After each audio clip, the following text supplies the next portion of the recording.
The fire of charity lit in the soul needs careful tending. The first tiny flame must not be allowed to lie down for lack of fuel, and we may have to feed it with things we should prefer to keep to ourselves. It will only be developed and kept burning in a life informed by prayer. The very object of prayer is to increase and maintain charity, the loving friendship of the soul with God. Words of Evelyn Underhill, speaking of the fire of charity.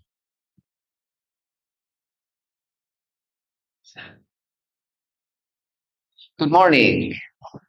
Welcome to Cross Street Chapel's Sunday service. I'm grateful for your presence here and those who are here in person, as well as those who are watching and listening online. Today's quite a special collection of services together. Firstly, we have a communion, which I'll speak of later in the notices after the regular portion of our service. It's also a membership ceremony for Anna Hills, who joins us, who's taken that plunge in the Groucho Marx quote about not being a member of any group that would have one as a member. Is what automatically comes to mind, but thank you. It is also the first service that we've had since our beautiful chapel has been painted. Now, if you might be forgiven if you didn't think that it had been, it's because we managed to be absolutely spot on in selecting the colors to match what we had before. I'd written to Janet, our lettings administrator, about care and tending to the walls, and she said she didn't have any sort of specific rules or whatnot, but just do remember, it's taken us 25 years to repaint this room, so if we can try and preserve it for another 25 years, that would be absolutely fantastic. And then we know that soon, and hopefully in the course of the month, our carpet in this room will be changed as well. So that's the next big stage for the actual sort of beauty and makeup of our space together. But we are more than just our building, and we come together as a community for many reasons. And if you've joined us looking for a space of joy and laughter and celebration, I hope you'll be able to celebrate with us. If you've come seeking a space for sorrow and tears, I hope you can share that space here. Perhaps you've come just looking for a few words of wisdom, or perhaps you wish to share some words of wisdom. And of course, maybe you've come just looking for a chance to rest with the divine. Whatever it is that has brought you here, I hope you will find it as well as a warm community. We turn now from Evelyn Underhill to the words of George Appleton for our call to worship. We cannot imagine a human being living from birth without any connection with fellow people. Without other people, we could not achieve worthwhile self-consciousness. Human personality cannot develop in isolation. Human society cannot function without understanding, communication, and cooperation between people. I am only through relationship with others. Amen. And so, to solidify that cooperation, let us sing together our first hymn in the Purple Book, Andrew Hill's Let Us Renew Our Covenant, hymn number 92.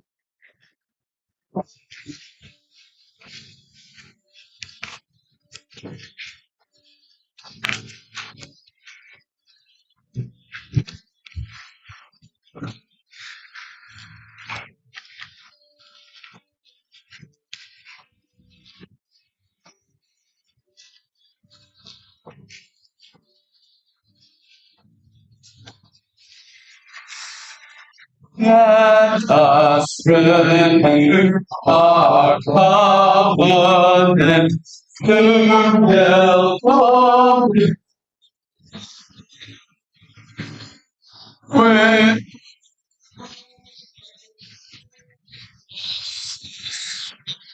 and now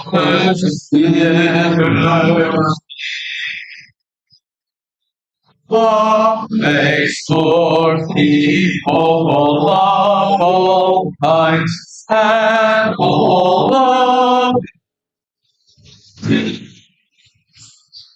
a place for people of all and nationality.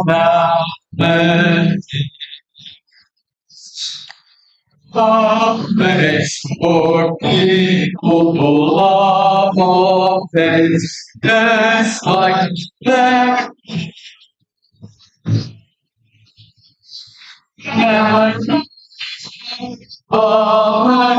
More as or the bless of God, our covenant. But this word be blessed with sweet stars and galaxies. The love.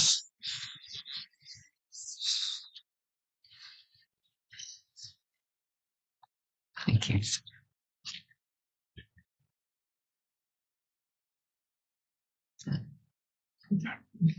Forgot to add that one of the most great things about having the chapel painted, and it's a bit subtle, but I guarantee you anyone who's been here for any length of time will recognize it, is that those shelves where we keep our hymnals have been stuck out just about an inch or so.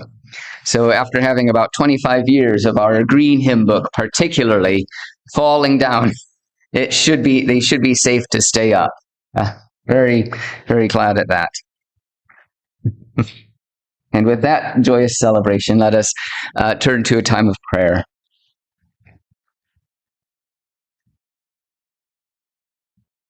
Spirit of life, who follows us on our journeys, who tends to us when we're alone, and ensures that even in the breadth of our isolation, we are never truly without a companion. May we share in all the joys and trials of life. May we be strong and compassionate enough to hear the cries of others, whether the cries of jubilation or of sorrow. And may we be brave enough to share of ourselves,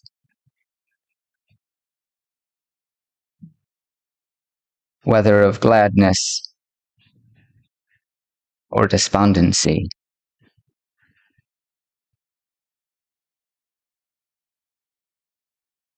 Whatever we encounter in our life, may we see that we are not alone. May we share of ourselves and receive from others, such that our cups never run empty, but instead, as the psalmist writes, overflows with tenderness, overflows with empathy, overflows with love. Amen. And please read with me our covenant, which you'll find in your order of worship and will appear online for those watching from home.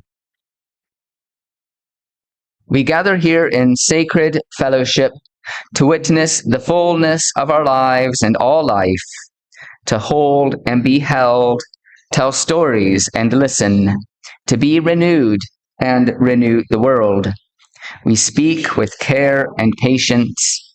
We act with gentleness and compassion. We forgive each other and ourselves. In faith that we build beloved community, we renew our covenant today. Amen.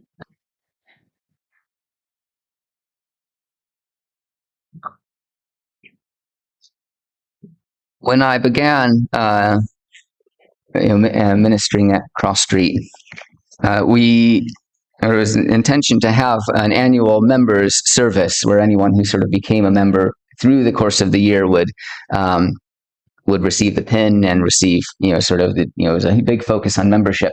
And I quickly realized that was a bit unfair for someone the intention was sort of, I think, the start of September, and it was very unfair for someone who might have become a member in October and then had to wait 11 months to receive their pin, to receive an acknowledgement of what they have decided upon their life. So we now place, when we have a new member, place their ceremony into our regular worship. So there are many ways to be part of our chapel. People can join us for worship on occasion, or they can join us frequently. They can attend concerts as well as workshops. They can represent in the chapel at interfaith events and volunteer, which is a topic we'll cover a bit more in depth later on. And for those with an especial connection to the chapel, to its values and its works, there is an option of membership. Membership brings with it the opportunity to vote in our AGM and to serve on our committees. It's an opportunity to invest in the life and the legacy of the chapel, and we hope to see a return in our own identity and understanding. We are grateful to welcome Anna into our fold as a member. In her time with us, Anna has shared deeply of her personal life and journey. She has contributed to the life of the chapel in many ways. And in stepping forward to become a member, she has acknowledged a commitment to the chapel's causes, that of free religious inquiry, respect for life in all its diversity, and to work to foster a hope for a better and more just future.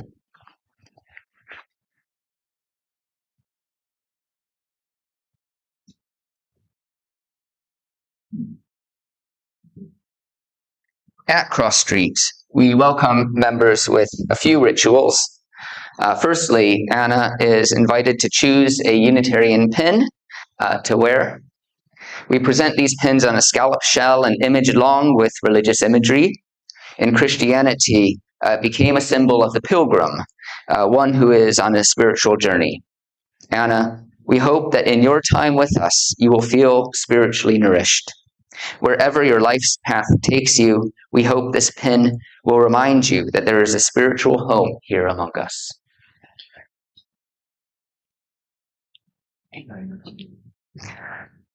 I also invite Adam as our chair for the congregation to welcome Anna in. Sorry. So it's been a pleasure having you consider join us in our community in the chapel. Like from the first time that you came to chapel, you showed a real interest in Unitarianism and a real sense of exploration and wanting to find out more about our community, and also wanting to help grow our community as well. So really appreciate that and welcome to Cross Street.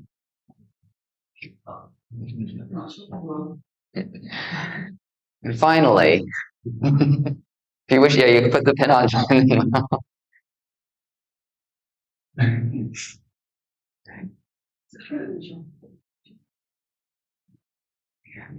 Finally, Anna is invited to speak for herself. So her voice may be included amongst the chorus of our chapel. Anna has chosen 2 readings, which I'll let her introduce.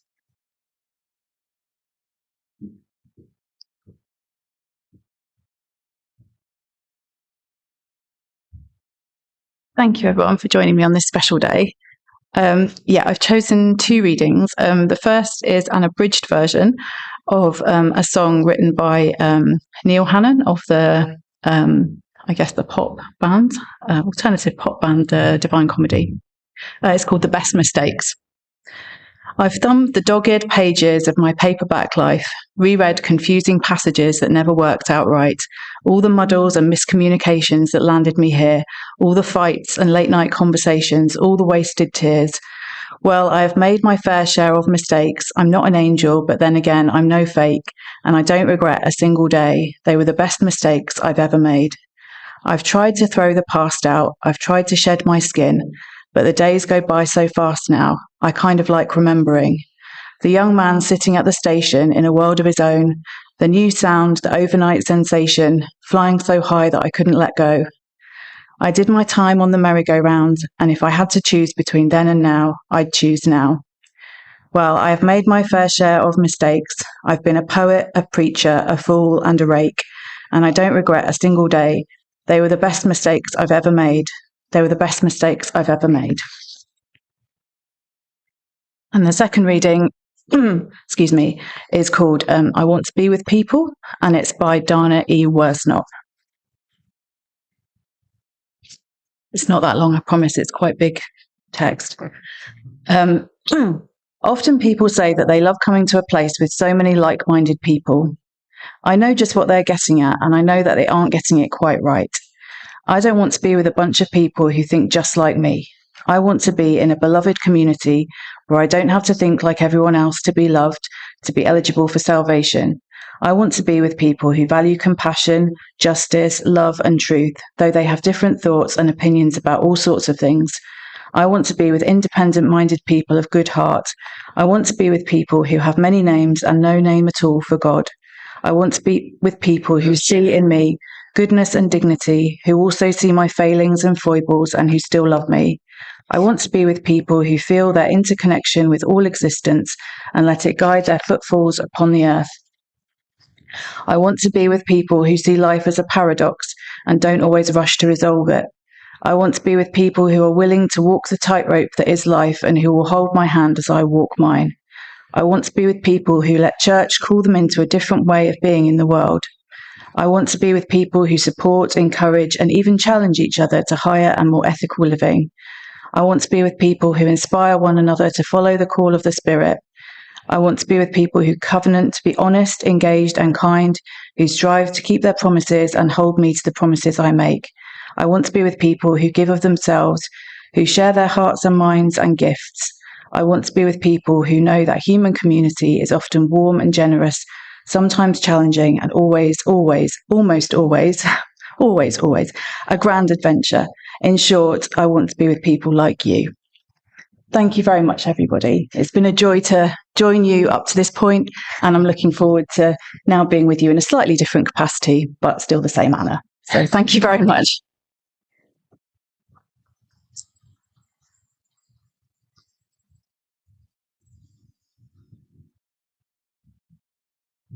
Thank you, Anna.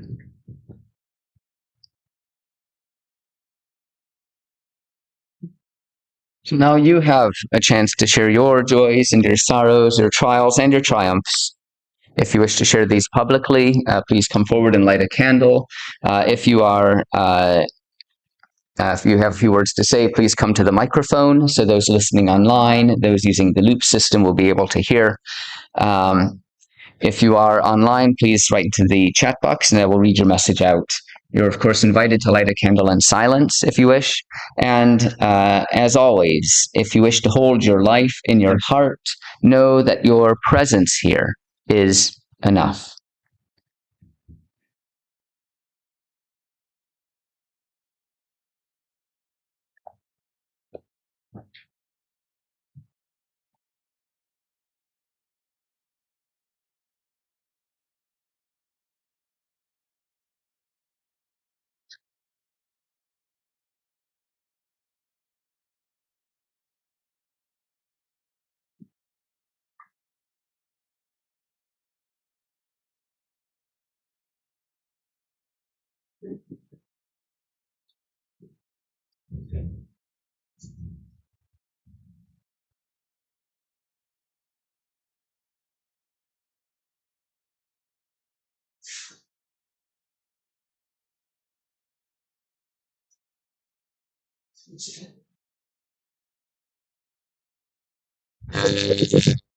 I light this candle for Anna as a welcome, and I'm sure we're all very delighted that you've decided to throw in your lot with us.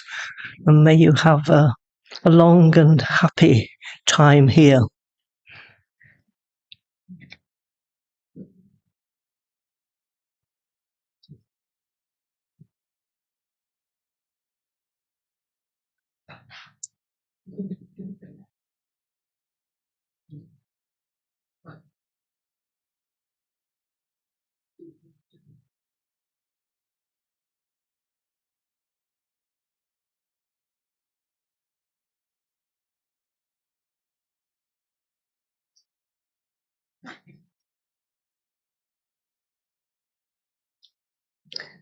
I want to say how joyful I feel to be back in Cross Street Chapel. I visited here with some of my congregation from Kendal Unitarian Chapel quite a few years back.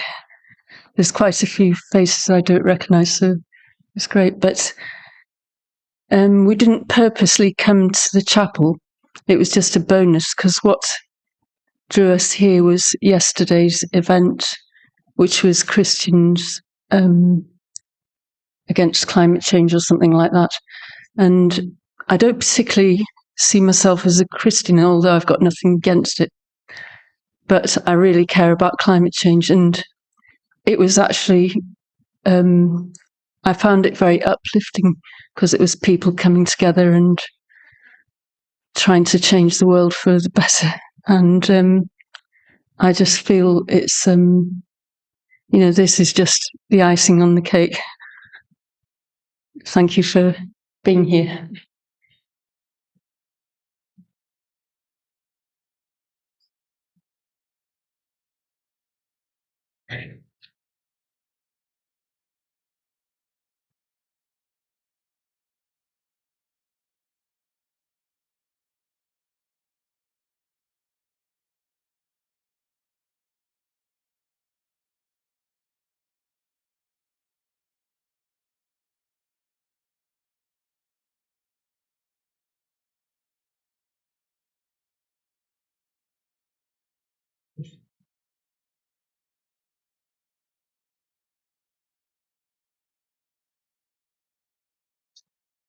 I'd just like to say, before I read a very short poem, which fits in with the season, I think. I'm a lifelong Unitarian and have been a member of numerous, over the years, Unitarian congregations. And I've been to Kendal on a number of occasions in the past. So I feel a strong connection with Kendal because I live in Lancaster, and that's the nearest congregation, Unitarian congregation, in that part of the country. I'd like to read a short poem by Philip Larkin called Cut Grass. Cut grass lies frail. Brief is the breath mown stalks exhale.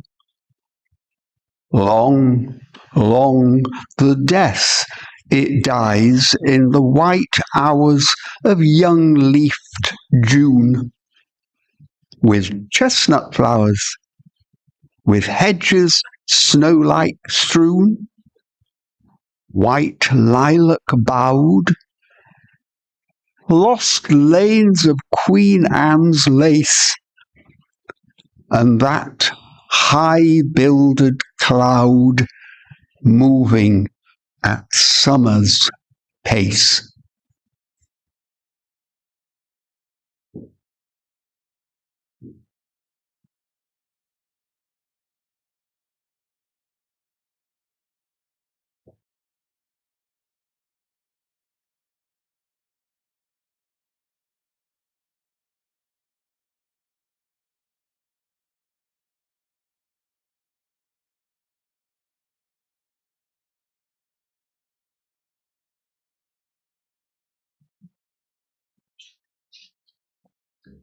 I'm lighting this candle for two reasons. The first is for a family friend called Bernie who died on Tuesday. He'd been living with dementia and Parkinson's for quite a few years. My sister and I went to primary school with his children, but I still remember him very, very clearly and very vividly as a really gentle person, and I remember his voice as being very gentle and calming. So this is for his family. And also for Thomas, who's starting his new school on Tuesday. This is a really big step for all of us, and he's going to be getting the school bus. I know. He's more independent than I am. But yeah, this is kind of for all of us, really, and just hoping that we make it through okay.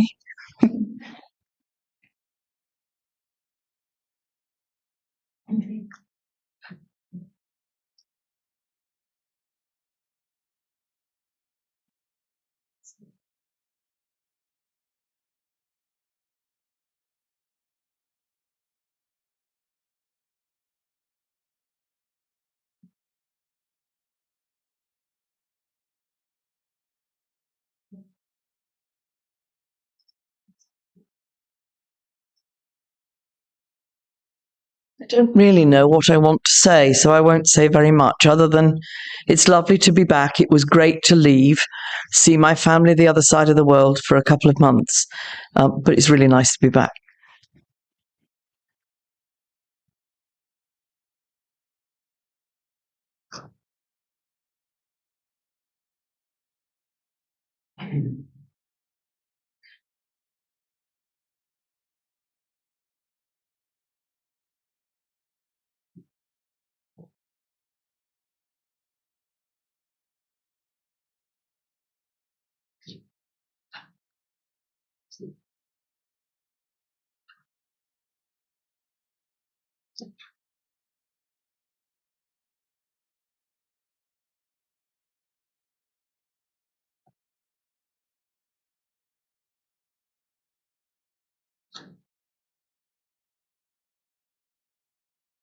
Yes, I'm Phil from Kendal as well. So we come down by bikes, and we're staying at Salford. And we didn't know what to expect from Salford.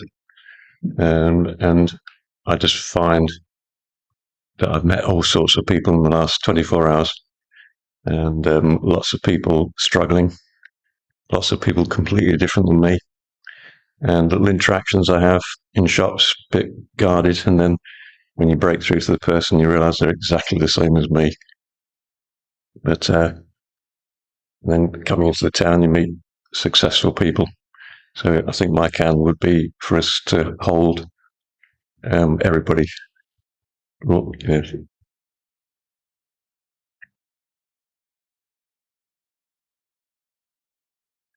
yeah, coming from a small Kendal into a big city makes you realise how many different people have different struggles, and we should be grateful for what we've got.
It's just a candle of thanks for the love and the community that we have at Cross Street. And I made sure to choose a little tiny candle because you don't have to be a big bright light to shine in our community. So thank you.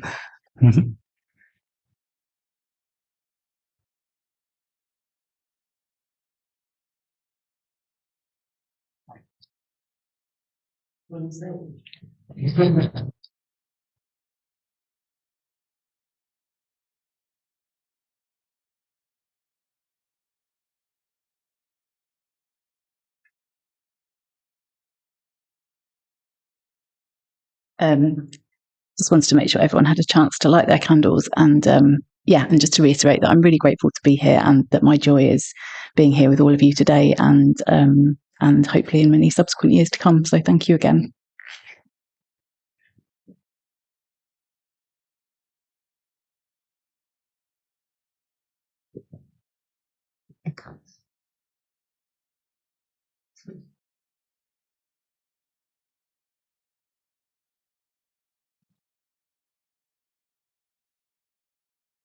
For all those joys and sorrows here spoken, and those that remain silently in our hearts.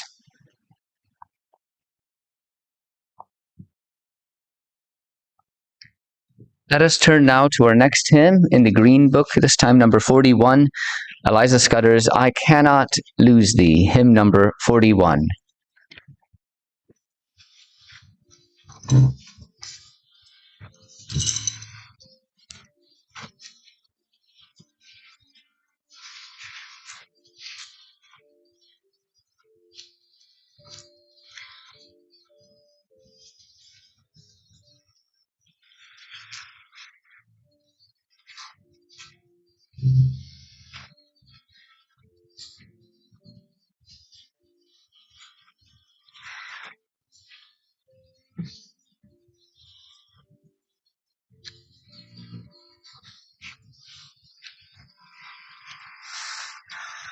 I have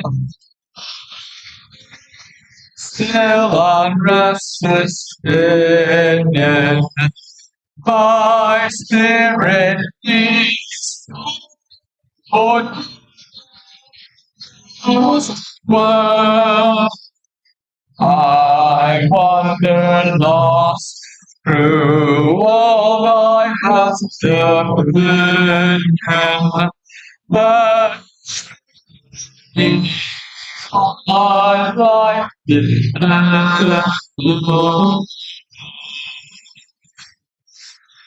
I cannot find thee with most glory before thy sight, and no else. They are these clouds of all my love of glory.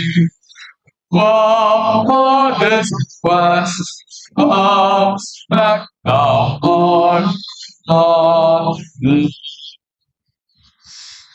yet I am humble evidence of my sin, and holding on within my inmost heart, and keep me low, the deeps of conscious feeling.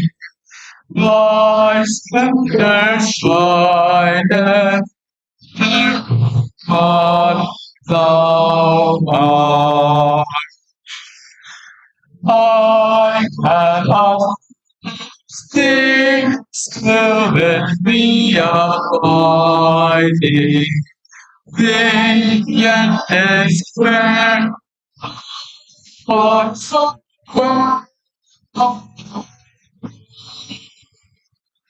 God, all that holds the world apart is guiding, and I was rest at last in thee, my home.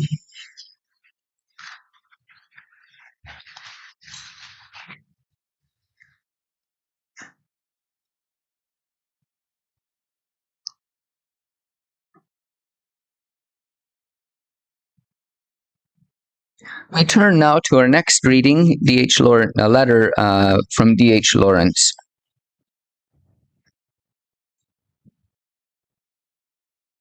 I want you to form the nucleus of a new community, which shall start a new life amongst us. A life in which the only riches is integrity of character, so that each one may fulfill their own nature and deep desires to the utmost, but wherein the ultimate satisfaction and joy is in the completeness of us all as one. Let us be good all together, instead of just in the privacy of our chambers. Let us know that the intrinsic part of all of us is the best part, the believing part, the passionate, generous part. We can all come croppers, but what does it matter? We can laugh at each other and dislike each other, but the good remains, and we know it. And the new community shall be established upon the known, eternal good part in us. I hold this the most sacred duty, the gathering together of a number of people who shall so agree to live by the best they know, that they shall be free to live by the best they know. The ideal, the religion, must now be lived and practiced. Amen.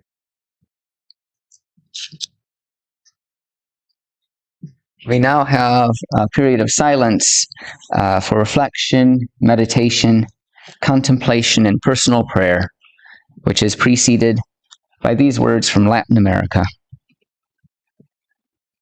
O God, to those who have hunger, give bread.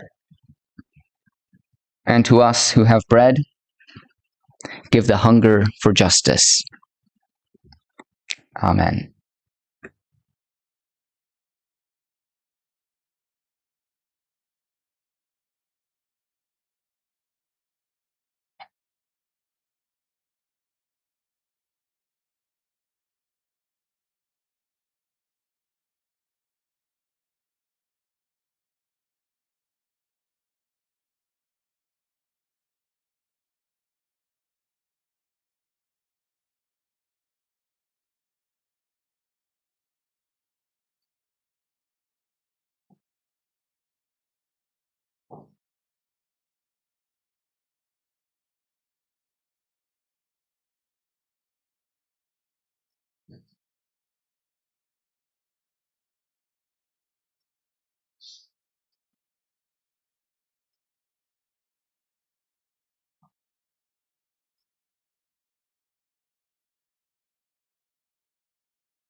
We come now to our next hymn in the Green Book, number 177, Doris Janine Stevens, We Can Become, hymn number 177.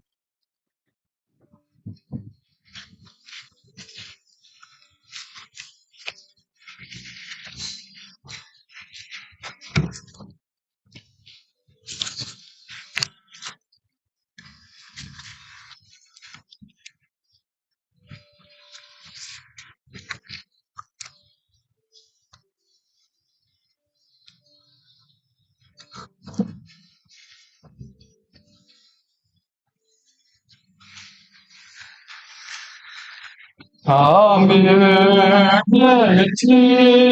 of in friends and joy with you. Let rejoice my ocean in living hope and all that was begin with mankind as sisters of the which are our sorrows share. Be our clouds we all can, all we can be our Father selves and rest on we are sharing our day. In all we yet can be.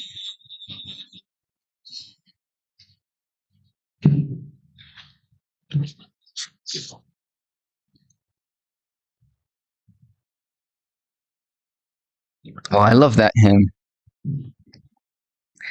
We're likely familiar with the words of John Newton, Amazing Grace. How sweet the sound that saved a wretch like me. Those words and that tune are so fused together that I suspect it may have felt perhaps a little odd using different words, even though it's a practice that we commonly employ here and amongst sort of Unitarians. Furthermore, the song's association with civil rights and the liberation of slaves as well will likely be on our minds as we sing it. Which is interesting, as the author of Amazing Grace, John Newton, worked on a slave ship in the 1700s when he was in his 20s and early 30s. And when I say worked, he actually captained several slave voyages. He stayed silent on the subject for a great part of his life, but in his mid-60s, he finally broke that silence and wrote about the horrors of the Middle Passage, wrote that his confession has come too late, and he bears this early part of his life in humiliation. He worked with Wilberforce to abolish the slave trade and lived to see that fateful legislation pass in 1807. So there's a certain image for me when thinking of those words that he penned, how sweet the sound that saved a wretch like me. How he was able to discern an inner core of goodness, preserved through years of iniquity, to blossom still that personal hope of salvation.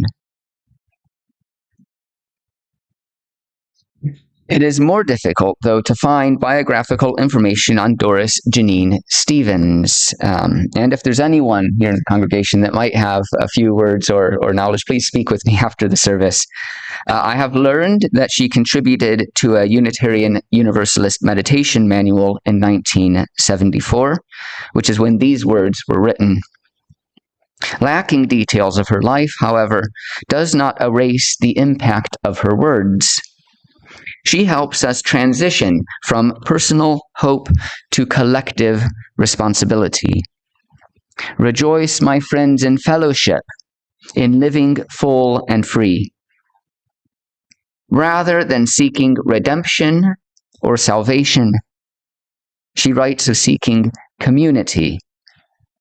We step away from thinking of our own lives, whether they be blessings or failings, and instead share our joys and our sorrows. Just like I hope we do in our services. I do hope that people feel affirmed or challenged in our worship. It can be a place of personal reflection and discernment. And I begin every service by encouraging people to reflect on why they came here. And as I say, always an assurance that I hope it will be found. But amidst all of these personal reasons, I always want people to find a warm community. There's a reason I conclude every introduction with that phrase. And as our AI robot described to us, we are a community of seekers. A community of seekers who value reason, compassion, and hope. So I hope we transcend our individual bubbles and connect with one another. That's why we have volunteer services. The creation of our worship relies on more than just one person, believe it or not. Beyond me and Ru Ying, there's a whole host of people getting stuck in, folding our order sheets, helping out with the IT, providing flowers, making the tea and coffee. And all of these people help create a welcoming environment and contribute to worship that provides depth, I hope, and conversation that provides warmth. And people engage not only on Sundays and Wednesdays, but in other ways as well. Our choir is made up of volunteers. Our committees dedicate time and energy to help guide the chapel. We have a number of district and interfaith groups that need our voices. And so volunteers represent us locally and nationally amongst Unitarians and beyond our faith. Closer to home, we have groups that are run by volunteers, religious education and social groups. Our history, our archives are in the hands of passionate and caring volunteers. We are a place where people can come with ideas, and we want to start by saying yes, and then by asking how. Both necessary. The second one is necessary too.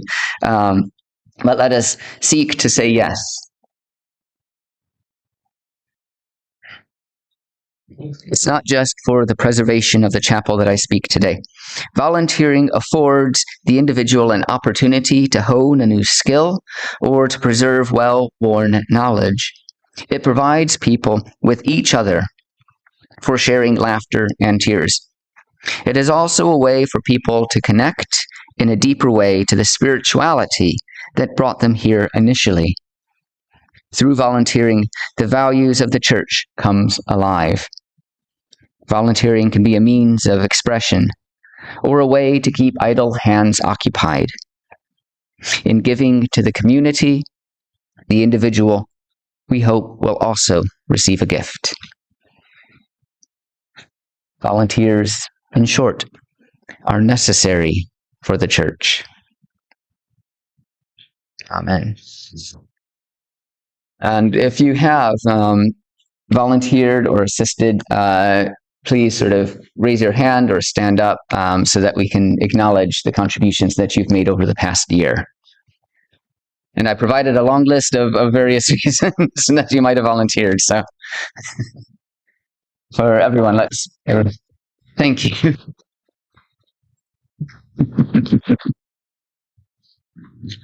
A few notices before we sing our final hymn. As I mentioned, today has a communion service after the service. Let's see. The way we manage communion here is you are invited to participate. You're not required. No one is required and no one is barred from our communion. So if you wish to participate, you feel free and to do so. We ask that those who are participating to come sit in this front row. This is when the postlude music will be playing. If you wish to observe the communion service rather than participating, that's okay. But please sit in one of the rows further back. It's just so I know how to apportion the bread and grape juice. Today's bread is gluten-free, by the way. Slightly a mistake on my own part, but we'll take advantage of it for any celiacs or anyone who has a gluten intolerance. We're grateful, as I said, for any volunteers and any assistance. There's a sign-up sheet for providing flowers, for assisting with the tea and coffee, for greeting, and for managing the IT. How has the IT been today? Fine, thank you. We make the IT as accessible as possible. It is a sheet of instructions that just say press A here, press X here, and you just hopefully, if I've done things correctly. At any time there's an error, it should be said, it's my fault. So I'm sorry for any IT person that might unwittingly get some flack, and you can just pass it along to myself for any mistakes. But there's very few, if any, mistakes that happen. Though I know there was one today, which was, as I said, my fault. We're grateful for any contributions that can assist the chapel financially. We have a retiring collection with envelopes if you are a UK taxpayer, and we have an envelope scheme if you wish to regularly give to the chapel and have the chapel claim gift aid. If you are online, you can donate by going to tinyurl.com/crossstreetdonate. And again, write to me if you are a taxpayer or if you wish to set up a standing order with the chapel. Our Friday recital is the 30th of Friday at 1 p.m. Lunchtime recital. It's free, but we're grateful for any contributions that go to the artist to recognize their time, talent, and energy. And I've forgotten their names. Mira Maharaj on flute, and Lucy Nolan on harp. Okay. So if you were watching is it the proms, or was it? Oh.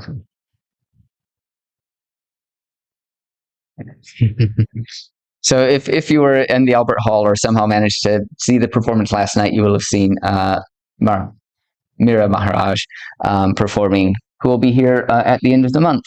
Are there any announcements from the congregation?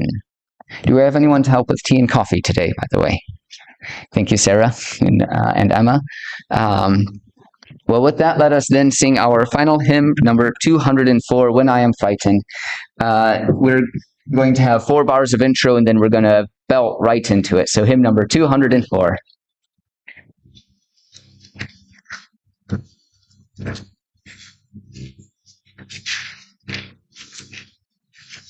When I am frightened, will you obscure?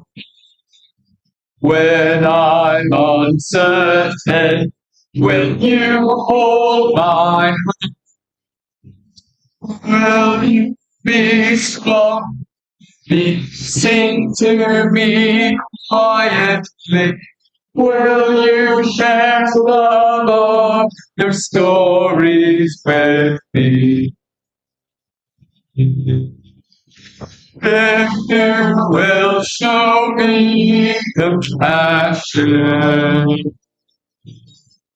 then I may learn to give as you. Then I may learn to. When I am, will you still embrace me? When I am, Will you understand? Will you believe me? Stand by me willingly. Will you share some of your questions with me? If you will show me of it, then I may to give as you do. Then I may learn to. When I am troubled, will you listen to me? When I am lonely, will you be my friend? Will you be there for me? Comfort me tenderly. Will you share some of your feelings with me? If you will be a then I may learn to love as you. Then I may learn to love.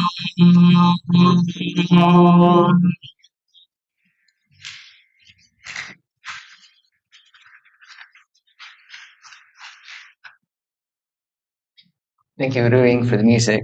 Thank you, Catherine, for the IT. Robin and Sonia for greeting and for helping to set up. Sarah and Emma for the tea and coffee we are about to enjoy. And remember, of course, if you are participating in communion, please come to this front row. If you are observing, you can sit in the subsequent rows. And if you wish to go to the tea and coffee early, please head that way. And thank you to all of you for creating and sharing worship today. We close with the words of Henry Wadsworth Longfellow. Give what you have to someone, it may be better than you dare to think. Amen.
Welcome to our communion service. As I said before, we have gluten-free bread, we have grape juice,